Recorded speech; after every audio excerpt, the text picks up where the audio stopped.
बुरा वक्त एक ऐसी तिजोरी है जहाँ से सफलता के हथियार मिलते हैं। ये कहानी महाराष्ट्र की है जो हम आपको बताने जा रहे हैं। महाराष्ट्र के एक छोटे से गांव यवतमाल के अजरुद्दीन की यूपीएससी जर्नी तो संघर्ष से भरी थी, साथ ही उनका यहाँ तक पहुँचने का सफ़र भी खासा कठिन रहा। उनका जन्म एक बहुत ही गरीब परिवार में हुआ, जहाँ उनके पिताजी टैक्सी चलाते थे और घर के एकमात्र अर्निंग मेंबर थे। माताजी हाउसवाइफ थी और पढ़ाई का शौक रखती थी। अजरुद्दीन घर के सबसे बड़े बेटे हैं। उनसे छोटे उनके 3 भाई हैं और यानी कुल 4 भाई और माता पिता से मिलकर बना 6 लोगों का यह परिवार है। उनकी माता जी की काफ़ी छोटी उम्र में ही शादी हो गई थी, इसलिए वह अपनी पढ़ाई पूरी नहीं कर पाई। हालांकि उन्होंने अपने इस सपने को बच्चों के साथ पूरा किया और सबकी पढ़ाई का जिम्मा खुद उठाया। यह चुनाव पसंदगी होने के साथ ही मजबूरी भी थी। दरअसल परिवार के पास इतना पैसा ही नहीं था कि बच्चों को औपचारिक शिक्षा दिलाई जा सके। अजरुद्दीन और बाकी तीनों भाइयों की शुरुआती शिक्षा यवतमाल में ही साधारण सरकारी हिंदी मीडियम स्कूल से हुई। एक इंटरव्यू में अजरुद्दीन बताते हैं कि उनकी मां ने चारों बच्चों को क्लास 10 तक पढ़ाया, क्योंकि किसी कोचिंग या ट्यूशन के पैसे उनके पास नहीं थे। आगे चलकर अजरुद्दीन ने कॉमर्स विषय चुना और इसी के से ग्रेजुएशन पूरा किया। इस दौरान वे एक प्राइवेट जॉब भी कर रहे थे। बावजूद इसके दिन भर घर के आर्थिक हालत और ख़राब हो रहे थे और अजरुद्दीन के भाइयों की पढ़ाई खतरे में पड़ रही थी। इसी बीच साल 2010 में उन्होंने दिल्ली जाकर यूपीएससी की तैयारी का मन बनाया। इस क्षेत्र में जाने के पीछे कारण था किसी कार्यक्रम में हुई आईपीएस अधिकारी से मुलाकात, जिससे वे बहुत प्रभावित हुए। उनके पास दिल्ली जाने तक के पैसे नहीं थे।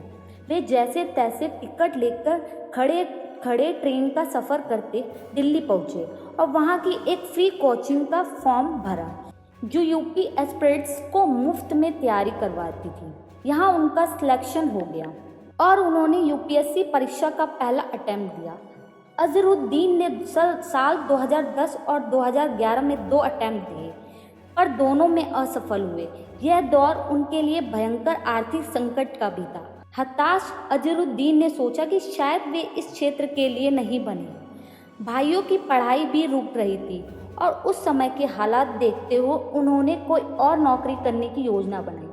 इस प्रकार उनका एक सरकारी बैंक में पीओ के पद पर चयन हो गया और वे सरकारी नौकरी में लगे। अजरुद्दीन ने यहाँ 7 साल काम किया। इस दौरान उनके घर के हालात भी सुधरे और भाइयों की पढ़ाई पूरी हो गई। यही वो दौर था जब वो प्रमोशन पर प्रमोशन पाकर अपनी बैंक की नौकरी में एक्सेल कर रहे थे। हालांकि उनके मन में अभी भी कहीं सिविल सेवा का सपना पल रहा था। उन्होंने नौकरी के साथ तैयारी की कोशिश की, पर नहीं कर पाए। अंततः उन्हें अपनी जमी जमाई सरकारी नौकरी छोड़ दी, जहां वे ब्रांच मैनेजर के पद पर थे और दोबारा दिल्ली गए यूपीएससी परीक्षा की तैयारी करने। उनके इस निर्णय को बहुत लोगों ने बेवकूफ़ी करार दिया, पर अजरुद्दीन आगे चल के पछताना नहीं चाहते थे। पढ़ाई से नाता तोड़े अजरुद्दीन को अब 7 साल से ज़्यादा हो रहे थे, पर उन्होंने हार नहीं मानी। 1 साल तैयारी करने के बाद फिर तीसरी अटेम्प्ट दिया, जिसमें साक्षात्कार राउंड तक पहुंचे, पर सेलेक्ट नहीं हुए। अगले साल 2019 में उन्होंने फिर कोशिश की और इस साल उनका सिलेक्शन हो गया। इसी के साथ वे 2020 बैच के आईएएस बने। इस पद के साथ वे अपने गांव ऐसे ही दूसरे इलाकों के लिए कुछ करना चाहते थे, जो अत्यंत पिछड़े हैं और जहां सुविधाओं का बहुत अभाव है। इसी दौरान अजरुद्दीन ने कोई कोचिंग नहीं ली और पूरी तैयारी सेल्फ स्टडी से की।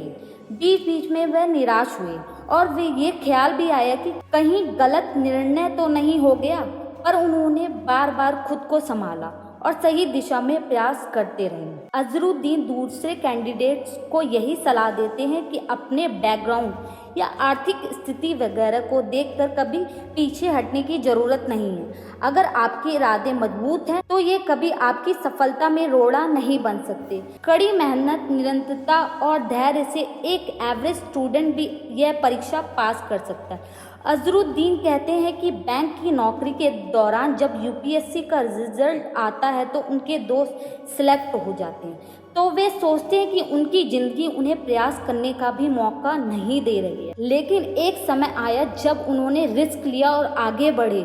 वे कहते हैं रिस्क लें लेकिन कैलकुलेटिव, अपने सपने को ऐसे ना जाने दें, पूरे मन से उसे पाने की कोशिश करेंगे तो सफल जरूर होंगे। तो दोस्तों, इस स्टोरी को और जगह पहुंचाए, शायद इस मैसेज से और लोग भी सक्सेस हो जाएं।